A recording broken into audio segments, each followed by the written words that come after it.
¿Qué tal, amigos? Buenas noches y bienvenidos a un programa más aquí a 7 Televisión Andalucía para acompañarme en el recorrido que vamos a iniciar por nuestra Andalucía paranormal.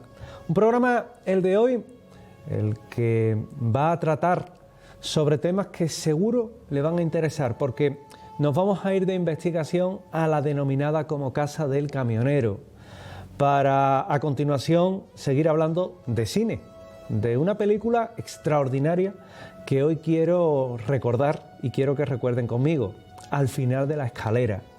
Seguiremos con un misterio arqueológico e histórico, el de Göbekli Tepe. ¿No saben lo que es? Se lo vamos a explicar y seguro que les va a llamar la atención. Seguiremos también con una mirada retrospectiva a lo que es el mundo de la literatura de misterio con un clásico llamado Recuerdos del futuro, de Erich von Däniken, para cerrar este programa de hoy con fotografías clásicas, fotografías que reflejan fantasmas, que reflejan hechos extraños y que de alguna manera vamos también a recordar en este y en otros programas. Es el contenido de Andalucía Paranormal, de este programa de hoy. Y fíjense que en esta pequeña editorial que suelo hacer cuando comienza el programa, siempre les hablo del mundo del misterio. El mundo del misterio que evidentemente tiene muchos polos, muchas aristas y también muchas partes por investigar, pero que en cualquiera de los casos, en la investigación paranormal, la que se realiza en la actualidad, es una tarea que requiere de esfuerzo, requiere de sacrificio y requiere también de mucha imaginación por sacar tiempo, por sacar recursos, por innovar, por implementar, y que no todo es tan sencillo como ir a un sitio una sola vez. A una investigación realmente hay que ir muchas veces. Por eso, cuando les mostramos estos vídeos que vienen a constituir la parte de investigación del programa, pues deben saber que tras ellos hay mucho trabajo y muchas semanas repitiendo en el mismo sitio y un trabajo desinteresado por parte de todos los que participamos en ello. Que no es solo los 20 minutos que puede durar pues hablar de un determinado caso en una sección, sino es mucho más lo que se oculta y por supuesto un trabajo humano amplio, un trabajo que va desde la investigación que se hace en el sitio hasta lo que es el análisis de todo ello, el que yo me siente aquí y les hable de ese caso, que mi compañero esté en control y en realización, procurando que todo salga lo mejor posible, y todo es un perfecto engranaje que cada semana les vamos mostrando, pero que es un trabajo que también hay que reconocer y que es un trabajo que en muchos casos no es solo el investigador el ir a un sitio un día y grabar, sino que es una tarea de constancia. Hablaba hace muchísimo tiempo, hace ya más de una década, con un buen amigo, con Fernando Jiménez del Oso, un día que tuvo la oportunidad de acceder para investigar un caso en Sevilla y lo quiso consultar conmigo. Y hablando telefónicamente, me dijo: la clave en el mundo del misterio es la constancia, la perseverancia, el estar un día y otro siguiendo un caso y luego, muy importante, saber contarlo. Yo no sé si he llegado a ese extremo o no, no sé si lo sé contar o no, porque la verdad es que uno siempre se considera un curioso de todo esto y que está en un proceso siempre de aprendizaje. Nadie tiene la vara de la verdad ni la verdad absoluta cuando se hablan de estos temas. Pero sí es verdad que por lo menos la curiosidad de un niño cuando comienza a dar sus primeros pasos o cuando comienza a descubrir sus primeros misterios, que también es importante. Y por eso esa curiosidad es la que nos mantiene vivos y la que nos mantiene en este mundo de lo oculto, de lo desconocido, que al fin y al cabo es el que cada semana de la mano les llevo a conocer. Y comenzamos nuestro programa yéndonos a la Casa del Camionero, un caso que tenemos la oportunidad de investigar junto a los buenos amigos del grupo de investigación Activity Ghost. Y con ellos pues accedemos a un caso que es auténticamente alucinante, porque fíjense, nos vamos a encontrar con una casa que tiene propietario, que no está abandonada ni mucho menos, aunque sí es verdad que el tiempo y otros intereses se mueven en torno a ella para hacer que hoy no tenga el esplendor que tuvo antaño y ni tan siquiera el orden que tuvo hace unos meses. Y es que todo tiene una relación, todo tiene un porqué y todo realmente nos puede llegar a sorprender cuando hay intereses creados. La llamada Casa del Camionero, una casa en la que estuvimos con los amigos de Activity Ghost y a partir de ahí es el propio propietario de la casa el que nos avisa, el que nos llama y el que nos dice aquello de tenéis que venir a investigar porque están ocurriendo hechos muy extraños, hechos desconcertantes que tenéis o me gustaría que se me diera una opinión experta. Lo primero que nos sorprende al llegar a la casa es que se encontraba en un aparente y relativo buen estado de conservación, en tanto en cuanto no estaba destrozada ni estaba vandalizada, algo que por desgracia en estos últimos tiempos pues está siendo demasiado común, demasiado habitual. Y cuando llegamos, cuando accedemos a esa casa, pues nos encontramos que aún tiene las puertas, algo que dirán, bueno, ¿y qué de extraño tiene eso? Pues miren ustedes, pues que la mayoría de los sitios abandonados las puertas los tienen destrozadas. Entonces aquí nos encontramos una casa que incluso en el interior se distinguen aún los enseres, hay muebles y todo ello, bueno, pues realmente nos indica que hay un cuidado, ¿verdad? Pero ¿por qué se nos llama? ¿Por qué se nos pide que acudamos a ese sitio y que podamos tener acceso a él para investigar desde un punto de vista paranormal, desde el punto de vista que busca lo inexplicable?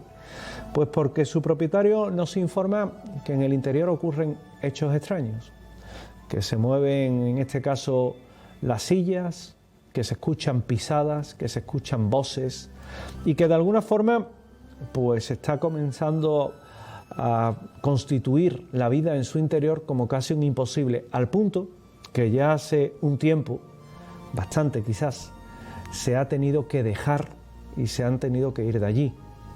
Por tanto, ahí tenemos una buena piedra de toque para comenzar con un caso que realmente en las 4 visitas que se han realizado a este mismo lugar, pues se puede decir que hemos tenido diferentes fases de sorpresa. La primera, por el buen estado de conservación, como indicaba anteriormente. Pero también es verdad que poco a poco hemos ido asistiendo con el pasar de los meses a la degradación de la propia casa. En una primera visita nunca se espera nada en especial. Es decir, siempre es una visita de reconocimiento, de tanteo, para ver qué nos podemos encontrar dentro. Pero en ocasiones sí es verdad que surge lo imposible, que surge lo extraño.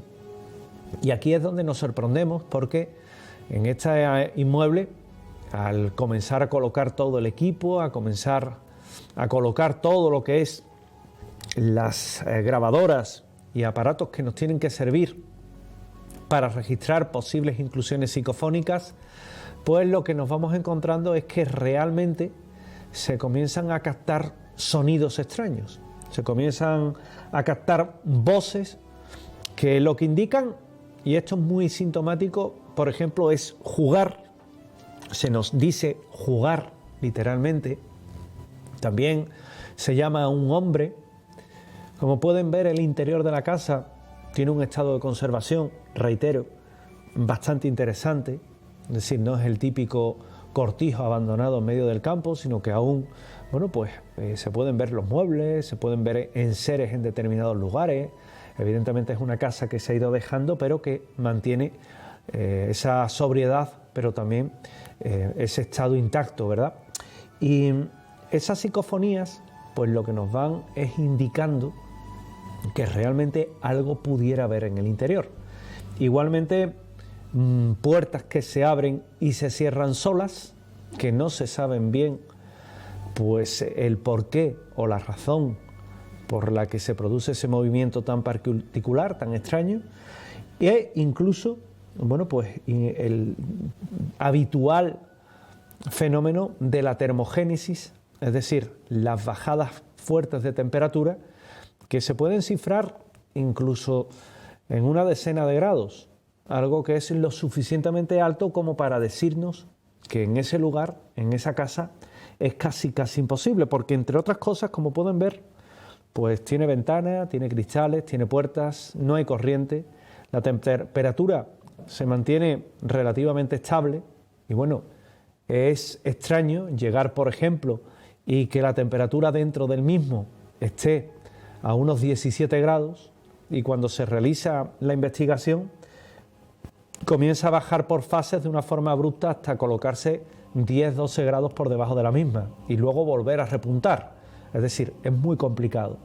Igualmente, en la casa, en esta casa del camionero, como se la han denominado, como la han denominado el grupo de investigación Activity Ghost, cuyas imágenes estamos viendo en esa investigación que realizamos en el lugar, pues en aquella primera visita se tienen esos resultados, no se esfuerza más el que exista la posibilidad de ir a más dentro de esa investigación y de las investigaciones que se iban a hacer, y por ello pues se decide dejar ese primer día y comenzar a analizar los resultados que se obtuvieron.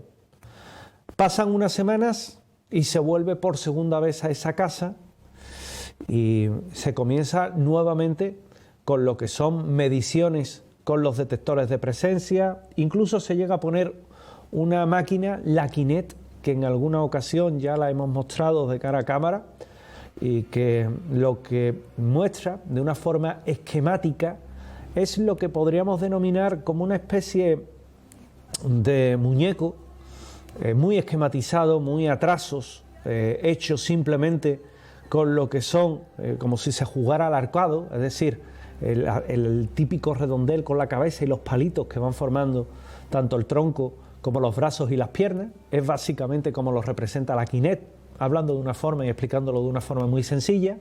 Y también la máquina registraba precisamente esa especie de muñeco que estaba en ese mismo punto. Y nuevamente psicofonías que nos decían jugar.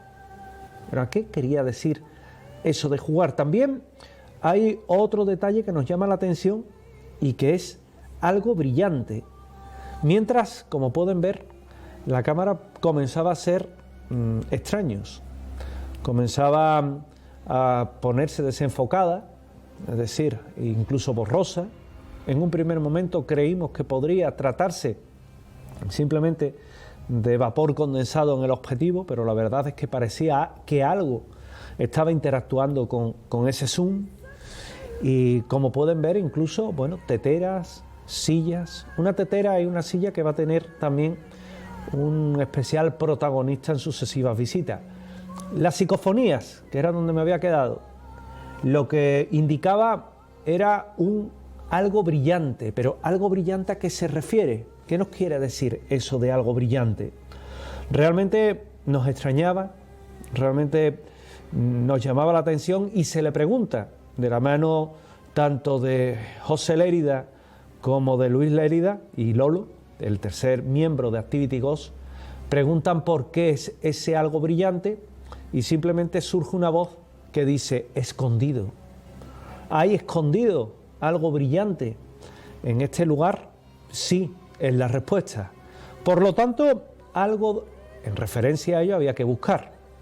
Y nuevamente, sonidos extraños. Incluso la cámara de infrarrojos detectaba igualmente cómo había orbes, esferas de luz que, digamos, se paseaban por esta misma estancia y que evidentemente, como pueden observar, también podían ser partículas de polvo en suspensión, puesto que el tiempo, como comentaba, y es obvio, no pasa en balde y este lugar pues ha ido acumulando, y el paso de la investigación, cuando se está allí, cuando se trata de no mover nada de sitio, de ser muy respetuoso con el entorno, pues lo que va creando es que se levanten esas partículas y dé la impresión de un fenómeno paranormal. Se deja en cuarentena, obviamente, pero han visto antes también una luz de color rosada, violácea, y esa luz lo que marca es que el compañero lo que lleva en la mano es esa Kinect, esa máquina que ve esos rasgos esquematizados de algo que pudiera acompañarnos, que tienen ya en pantalla y que detectaría al fin y a la postre algo en una mesa, como si estuviera junto a ella, en la que posteriormente, cuando nos vamos a buscar otra parte, cuando nos vamos a buscar otra estancia donde investigar, sentimos un ruido tras nosotros y lo que podemos ver es precisamente que esa mesa es como si se hubiera desplazado. ¿Pero quién la puede desplazar? Ahí tienen cómo surge una figura como si estuviera en el suelo. Es la Kinect la que lo está registrando.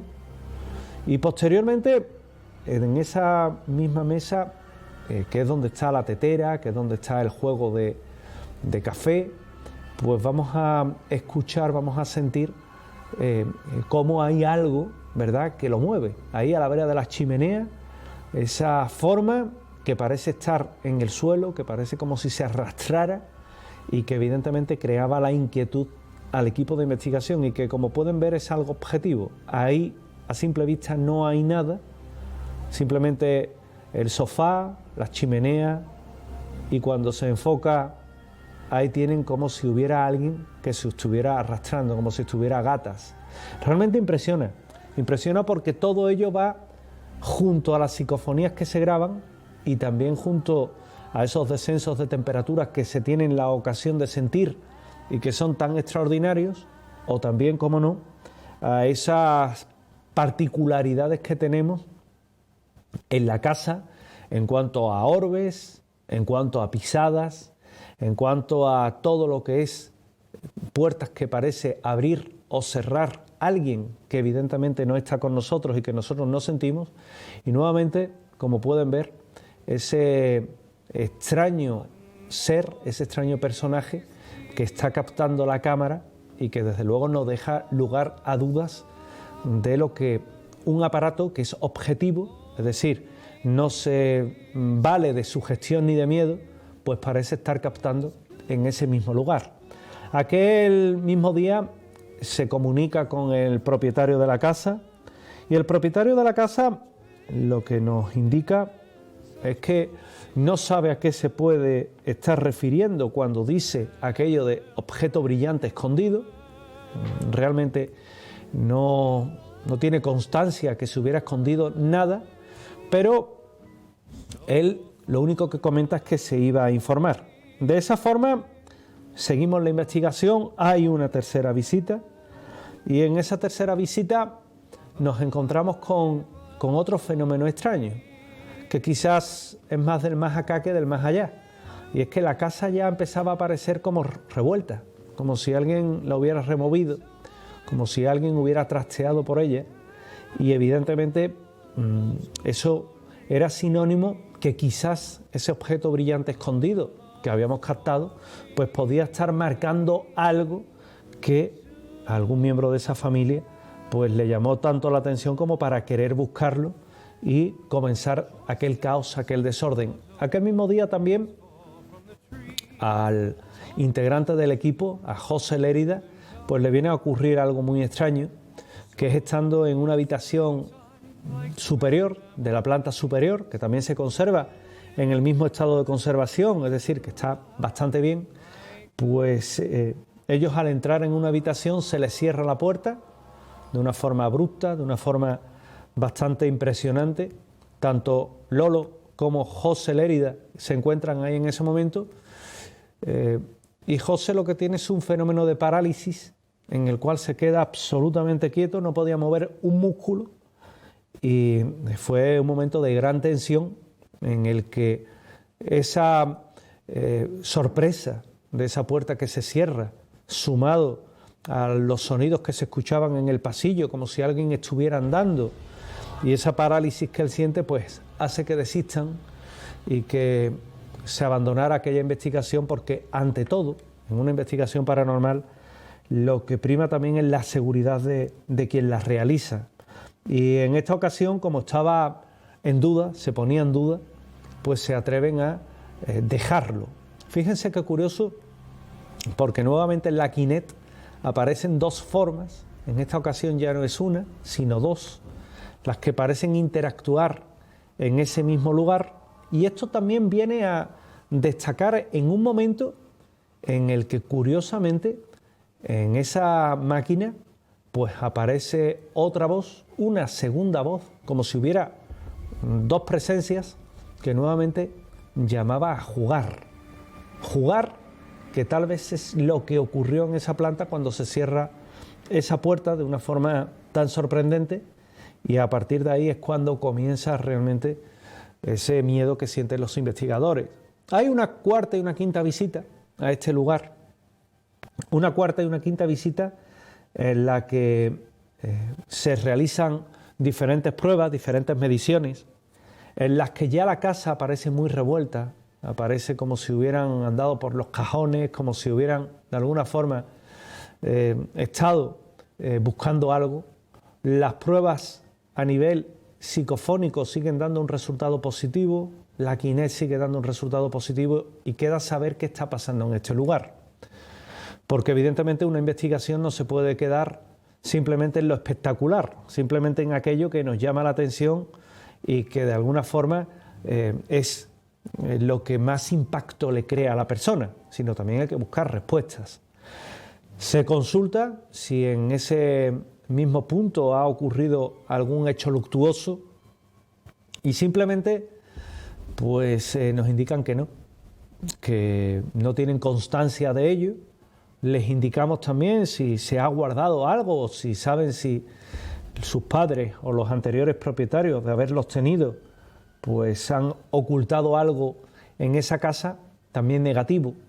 Pero lo que es indudable son los fenómenos que se producen en el interior, y que evidentemente, por ser una casa de un entorno familiar por el que ha pasado mucho tiempo, pues lo realmente que puede estar sucediendo es que haya algún grado de impregnación del que dicen los parapsicólogos, y ese grado de impregnación lo que nos habla es de un lazo emocional, sentimental con el sitio, que habría despertado, tal vez por haberlo dejado abandonado, tal vez porque una persona con especial sensibilidad ha estado en ese mismo punto, y que de alguna manera lo único que ha sucedido es que se ha despertado el fenómeno en sí, que es lo que en la actualidad se manifiesta, o al menos eso es lo que dentro del capítulo de hipótesis barajamos que pudiera suceder,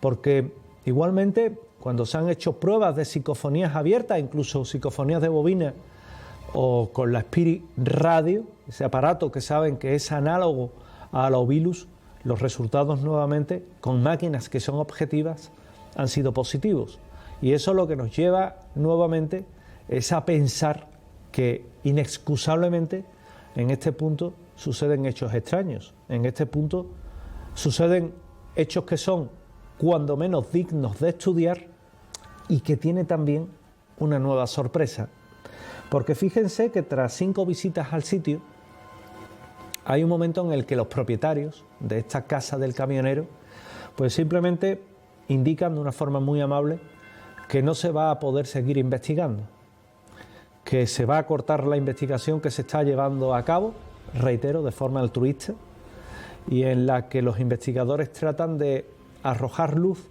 de responder a las preguntas por las que esa casa habría quedado encantada. No sabemos la razón, no sabemos si tiene algo que ver con ese objeto brillante oculto, mientras que ven en pantalla cómo la Spirit Radio comienza a detectar algo. Una Spirit Radio que, permítanme también hacer un inciso, a raíz que la estamos mostrando públicamente, pues ha habido muchas copias que son emuladores, no se fíen de ello, que incluso copian esa careta que están viendo en el propio dispositivo móvil, pero que no se trata de la aplicación real que nosotros llevamos y que es exclusiva a las investigaciones, sino que se trata de una copia, de un emulador. Por tanto, si las ven por internet, por plataformas de descargas de app, que sepan que no es el programa correcto, que el programa correcto no está subido en ningún sitio ni es público, sino que es una herramienta de trabajo de forma privada. Hecho ese inciso, fíjense cómo va detectando esas psicofonías, esas inclusiones de las que antes les hablaba, y que la investigación se ha detenido de una forma abrupta, no sabemos si por intereses personales o por miedo, pero se ha detenido en una casa que, para concluir ya con este primer bloque, con este primer tema, le hemos llamado la Casa del Camionero, y que en esta Casa del Camionero pues nos encontramos que, sorprendentemente, el fenómeno paranormal acompañó, sorprendió, se manifestó ante los investigadores con incluso el movimiento de esos objetos que he referido durante todo lo que ha sido la exposición del caso. La Casa del Camionero, no se olviden, porque va a dar lugar, sin duda, si se puede, a nuevas visitas o a exponer el caso dentro de un especial que vamos a hacer de psicofonías y que estoy seguro que les va a llamar la atención. Fíjense que el mundo de lo paranormal, el mundo del misterio, también tiene una amplia cabida en lo que es el cine, y de cine les quiero hablar. De una película que es todo un clásico en el cine de terror, que hay quien la considera como una obra maestra, y que se trata del final de La Escalera, de George Scott, como principal protagonista de la misma. Y fíjense que es una película que trata muy bien lo que es el fenómeno paranormal en sí, lo que es una infestación en una casa encantada. Nos encontramos con John Russell, que es un compositor, es un profesor de música. Ahí tienen ese título de la película, tal y como se llamaba originalmente en su formato en lengua original, en inglés. Y esta persona pues pierde a su mujer y a su hija en un accidente de tráfico, y en la soledad, viudo, pues alquila una casa para componer, una casa para recuperarse, para un poco estar en soledad, y alquila una vieja mansión desocupada durante años. Y una vez que nuestro compositor entra en esa mansión, comienzan los fenómenos paranormales. Lo primero, con sonidos extraños, extrañas presencias que hacen que llame su atención y que incluso acuda a ella. Pianos que tocan solos, que tienen como un pulsar de teclas movidos por unas manos invisibles, e incluso como alguien parece que está corriendo por el piso superior. Inolvidable esa escena en la que una pelota baja por las escaleras, y que ¿quién la ha podido tirar si en esa casa no hay niños, si en esa casa no hay juguetes, y en esa casa, al final de esa escalera, él, John Russell, vive solo? Y ahí comienza una investigación del protagonista en una película que, como les digo, es prácticamente el estereotipo de película ideal que cuenta lo que es una casa encantada, aunque bien es cierto que a lo largo del tiempo hay otras, y cómo también se comienzan a producir aperturas, cierres de puertas sin que haya corriente, o incluso estando en la cama sentir como algo le acompaña, alguien le llama, o como alguien parece estar correteando por aquel lugar. Hay un asesinato, el asesinato de Joseph Carmichael, y de alguna forma tiene que ver con un secreto familiar del cual yo desde luego no les voy a hacer spoiler.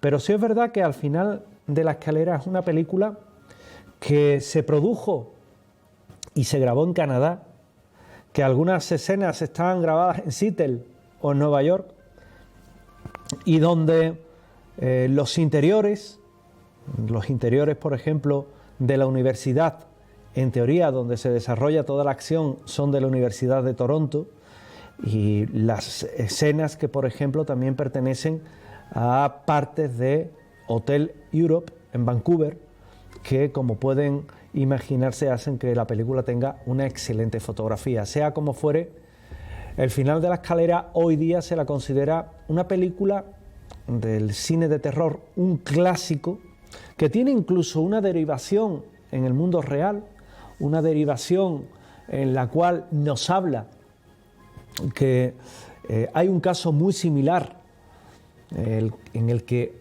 una casa manifiesta lo que ha ocurrido dentro de ella, que es un asesinato y que se lleva de alguna forma o tiene cierto paralelismo con esta película.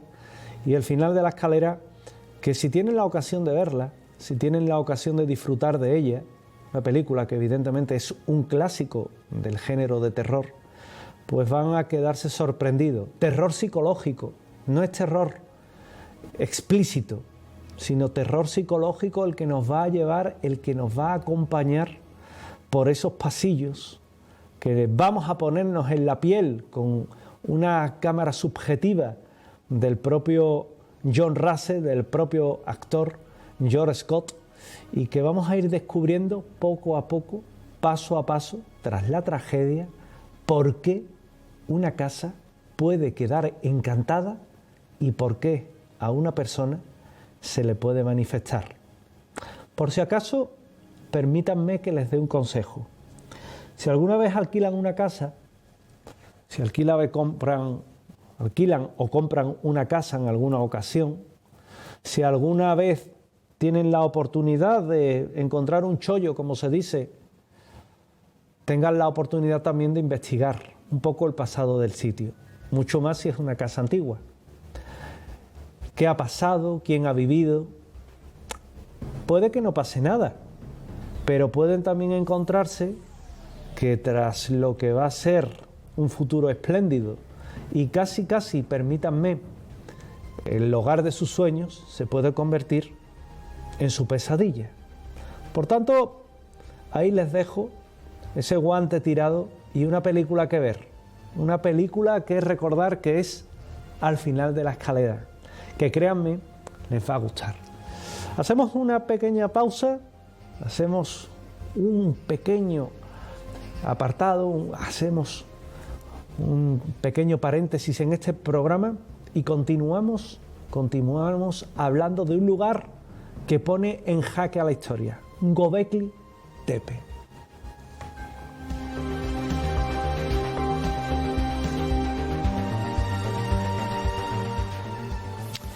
¿Qué me dirían si les llevo a Turquía?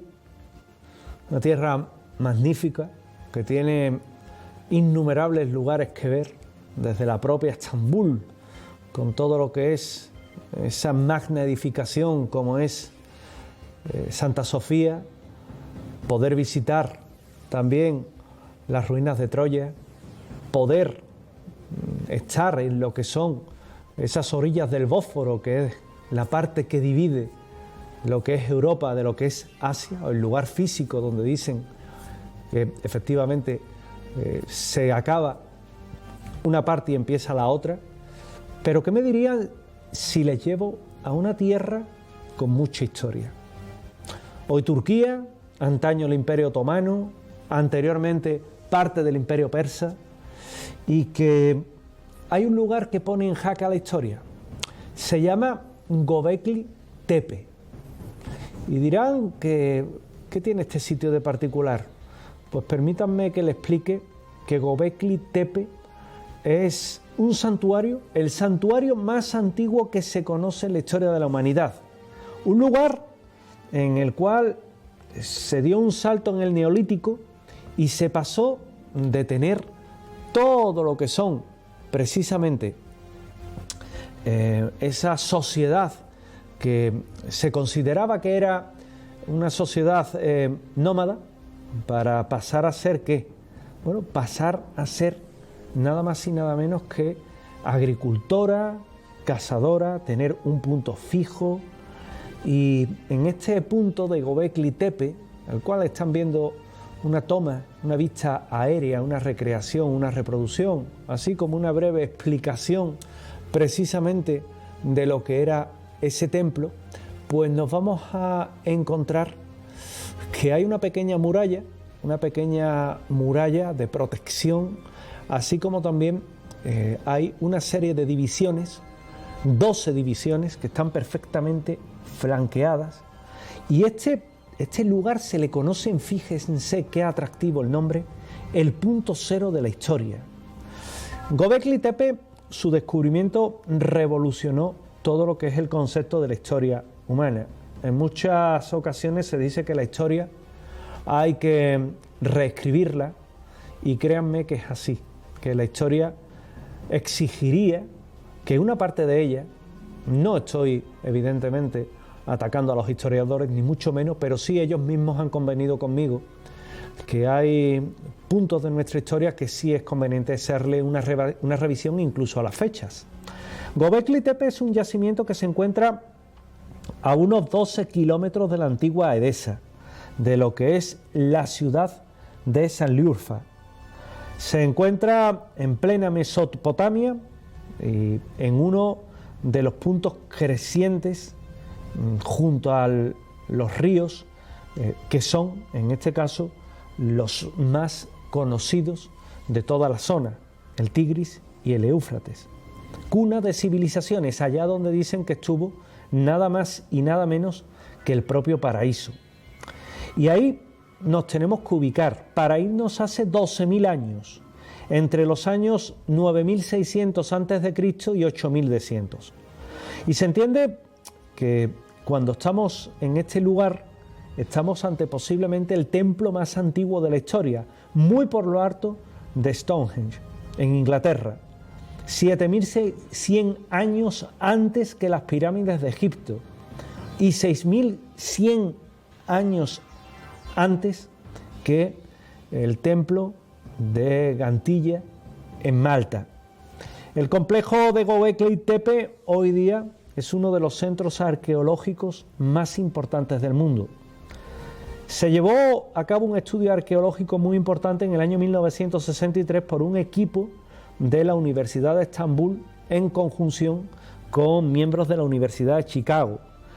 Sí es verdad que se hizo una mala interpretación y eso derivó en que no se retomaran las investigaciones hasta el año 1995, cuando la Dirección General del Museo de la localidad junto al arqueólogo alemán Klaus Schmidt se pusieron a trabajar para saber qué era Göbekli Tepe y qué tiene de analogía con otros puntos en común, como por ejemplo pudiera ser las tallas que se encuentran en Göbekli Tepe con Tiahuanaco o los Moai de la isla de Pascua, que tienen en pantalla y que relaciona a 3 puntos, fíjense, uno una isla casi a 4.000 kilómetros de la costa de Perú en pleno Pacífico, el otro en el Titicaca, es decir, en el lago, casi el lago más alto que tenemos a más de 3.000 metros de altitud, y el otro pues en esta zona de Göbekli Tepe.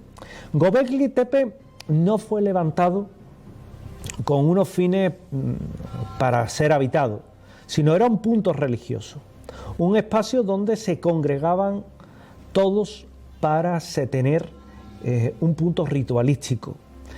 Era un punto que también marcó un antes y un después de ser una cultura nómada, la neolítica, a asentarse en un lugar. Y ahí se han barajado todo tipo de hipótesis. A lo largo de los años se dicen que Göbekli Tepe, pues cada vez se abandona más la idea que pudiera haber sido evidentemente más moderno, ya hoy lo sabemos, porque a través de las pruebas de termoluminiscencia, aquí no se puede aplicar la prueba del carbono 14, sino la prueba de termoluminiscencia, lo que nos dice es que es y está construido hacia el año 9200 a.C., incluso un poco más atrás. Y además se ha elegido un punto común, un punto en el que podemos tenerlo apartado de lo que era cualquier otra vía que tuviera cercana lo que pudieran ser restos de una población, sino que era una especie de templo un poco apartado. Y ahí, bueno, pues lo que primero sorprende es cómo se ha construido, porque aquí hay piedras que pesan toneladas y que estamos en el Neolítico.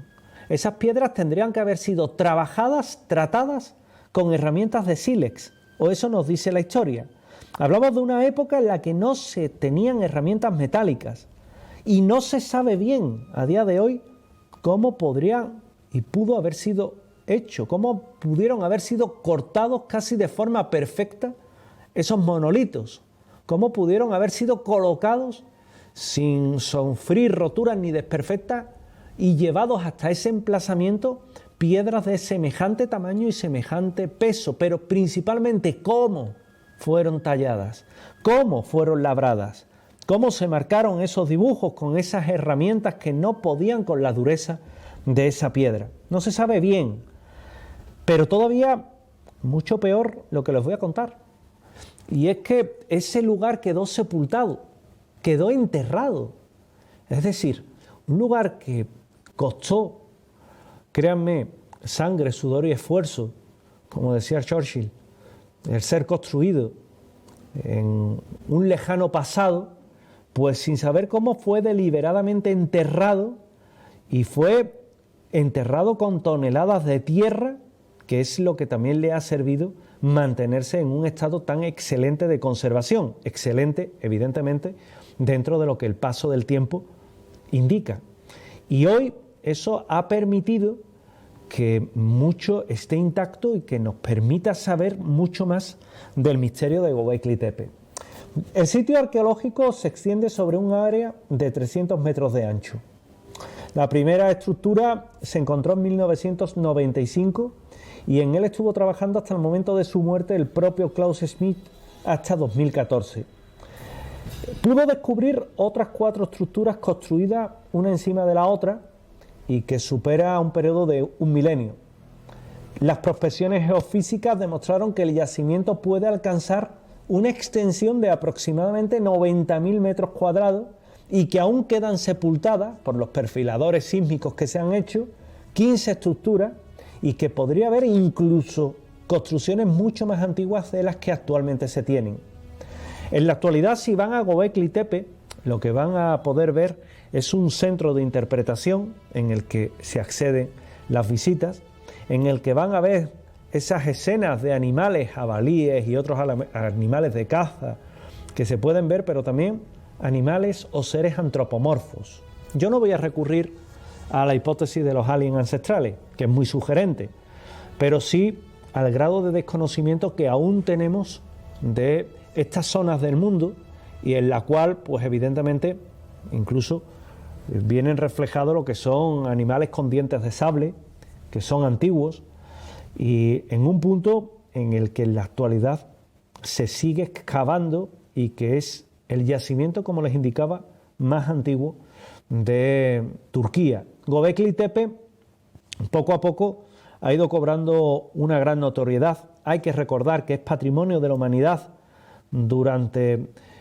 y que se proclama en 2018, pero que también es verdad que hoy día pues está sujeto a todo lo que son estudios sobre lo que ocurre o cómo se construye. Fíjense que también nos vamos a encontrar que en este mismo lugar dicen que hay una serie de puertas y esas puertas tienen y se comportan de una forma acústica muy especial.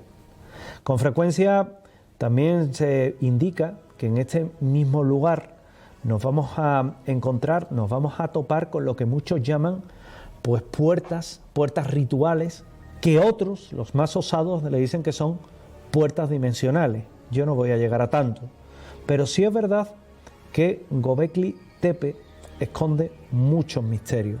Está muy por encima de lo que puede ser el desarrollo arquitectónico del hombre del Neolítico. Pero también es verdad que Göbekli Tepe debió asistir a un acontecimiento, a un evento tan absolutamente demoledor que cambió incluso lo que es la vida en su entorno o incluso en todo el planeta hacia el año 10.000, 10.800.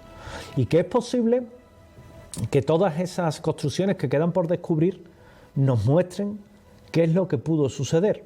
Puede que sea simplemente que al final de la última edad de hielo los seres humanos tuvieron que enfrentarse a un cambio radical. Recuerden, la última edad de hielo, el final, hay un deshielo, hay una subida del nivel de agua. ¿Puede eso tener que ver algo con un diluvio universal o un diluvio local que la tradición escrita tildó como un diluvio, en este caso universal? Pues es posible. Pero fíjense que incluso cambió el tipo de fauna que había en la zona e incluso la propia alimentación. El planeta dio paso a un clima más cálido, con temperaturas más altas, la proliferación de todo lo que han sido esa fauna y esa flora hace que cambie. Pero el misterio de Göbekli Tepe hoy día sigue en todo lo alto. ¿A qué se debió? ¿A qué pudo ser originado? ¿Quién lo construye? ¿Con qué herramientas? ¿Qué inteligencia superior los inspiró como para poder nada más y nada menos que tener a su alcance ese grado de perfección arquitectónica? Hace 10.000, 12.000 años también coincide con la revolución neolítica, que se le llama. Las nuevas condiciones meteorológicas lo propician. Aparecen nuevas formas de vida en cuanto a lo que es la sociedad.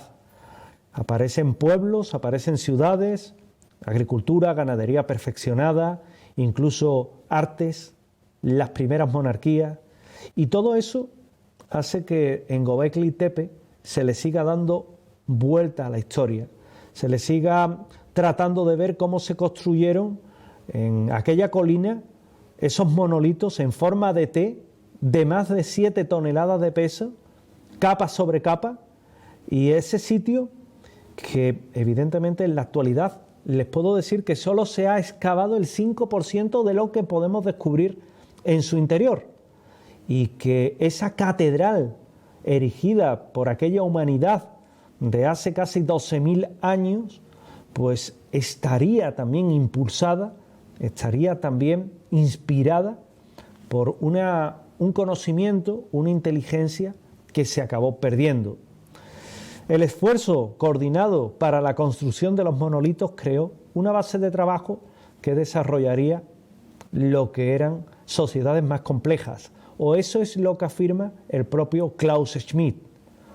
Göbekli Tepe, evidentemente, también es un punto hoy día que podemos decir que todo lo que es el sondeo terrestre que se ha hecho ha desvelado que hay más de 200 pilares de 7 toneladas cada uno, y que eso levanta pues muchas preguntas como ¿cómo convences a una población cercana que deje todo lo que tiene que hacer para construir semejante complejo?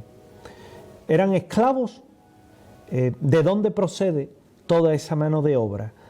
¿Cómo se construye? ¿Cómo se cortan con herramientas de sílex monolitos de 7 toneladas de peso en forma de T y se lleva a una colina?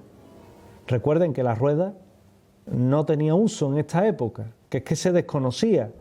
Y de esa forma, bueno, pues hay que buscar que tal vez Göbekli Tepe pues pudo haber estado inspirada por una cultura anterior, una civilización anterior que sí pudiera haber tenido ese conocimiento. O por ejemplo los extraños simbolismos que encontramos en él, como el pilar 43, donde se puede ver la imagen de un buitre y también se pueden ver otros animales, o motivos que no solo son estéticos, sino también transmitir un mensaje en la piedra imperturbable y que hace que sea particularmente interesante. Y que ahí no termina todo lo que es el significado de este lugar. Dejamos a un lado el misterio de Göbekli Tepe y permítanme que también en torno a ello les recomiendo un libro. Recuerdos del futuro. Aquí tienen uno de los mejores libros que se han escrito sobre todo lo que son astronautas en la antigüedad, de Erich von Däniken, y en el cual, sí es verdad que de una forma heterodoxa, subrayo esto, pues hacen que nada más y nada menos se hablen de Pumapunku, de Tiahuanaco, de Göbekli Tepe, que se hable de otros lugares como Nazca y que haga que Recuerdos del Futuro sea uno de los libros que, permítanme decirle, son prácticamente historia dentro de lo que es hoy todo el género del misterio. Del año 1968, en el cual, bueno, pues se pone muy de manifiesto lo que son los artefactos fuera de tiempo, los artefactos fuera de época. Un clásico que viene muy al hilo de Gobekli Tepe. Y pasamos la página de este programa de hoy de Andalucía Paranormal para ver fotografías extrañas. Fotografías que yo considero casi hoy día un mito dentro de lo que es el propio mundo del misterio. Como por ejemplo esta que ven en pantalla y que refleja perfectamente pues todo lo que es una tienda Toys R Us, en las que, como ven a un grupo de trabajadores hablando y al fondo una persona que no estaba, de pie, mirándolos, mientras que todos están ahí sentados, mientras que miran una extraña silueta luminosa. Esa silueta se debe al arco del flash, pero que nosotros nos fijamos en la que está justamente al fondo, en la que está al fondo de pie, y que evidentemente pues se trata de alguien que no estaba invitada a esa reunión de trabajadores de ese centro. Pasamos y vemos otra imagen, vemos este niño que está en una lápida y que notarán es translúcido. Se ha argumentado de él que se trata de un montaje fotográfico, quizás de una doble exposición. Lo cierto es que se ha analizado mucho, se ha llevado a muchas interpretaciones y nadie ha podido encontrar el fraude, sabiendo que en fenómenos paranormales y en fotografías extrañas el fraude siempre está presente. Pero, ¿y si el niño realmente estaba ahí? ¿Y si el niño está en su tumba? ¿Y si el niño realmente es un niño de ese otro lado que nos pone en jaque, nos pone en solfa y estamos realmente ante una de las fotografías más extrañas que nos podemos encontrar? Todo es posible. Vemos otra imagen. Ryan Hanhal, la dama de marrón. Ahí la tienen bajando las escaleras. No se ha podido encontrar nada fraudulento en esta imagen. Una fotografía que se capta en una vieja mansión encantada en el Reino Unido, de una señora que decían que bajaba por unas escaleras, y ahí tienen esa silueta que tal vez sea precisamente la dama de marrón de Ryan Hanhal, ese extraño ser que realmente se ha descrito como la causante de los fenómenos paranormales en este mítico lugar con esta mítica fotografía. Y la última imagen que hoy vemos, el copiloto fantasma que le dicen, y es que esta señora que posa ahí al volante de ese automóvil, pues tiene a su derecha a un copiloto que no estaba en la realidad cuando se capta, cuando se hace la misma. No busquen reflejos, no busquen posibles explicaciones a la misma, porque realmente nos encontramos que no había nadie cuando se hace esa imagen. ¿Quién era?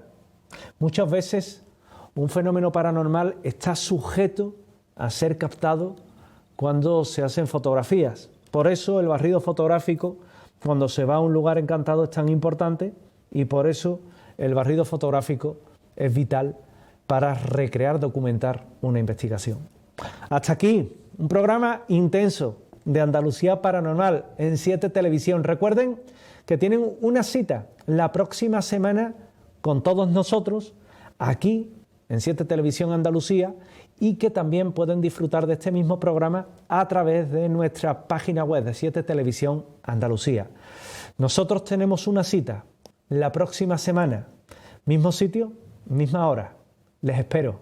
Muchas gracias.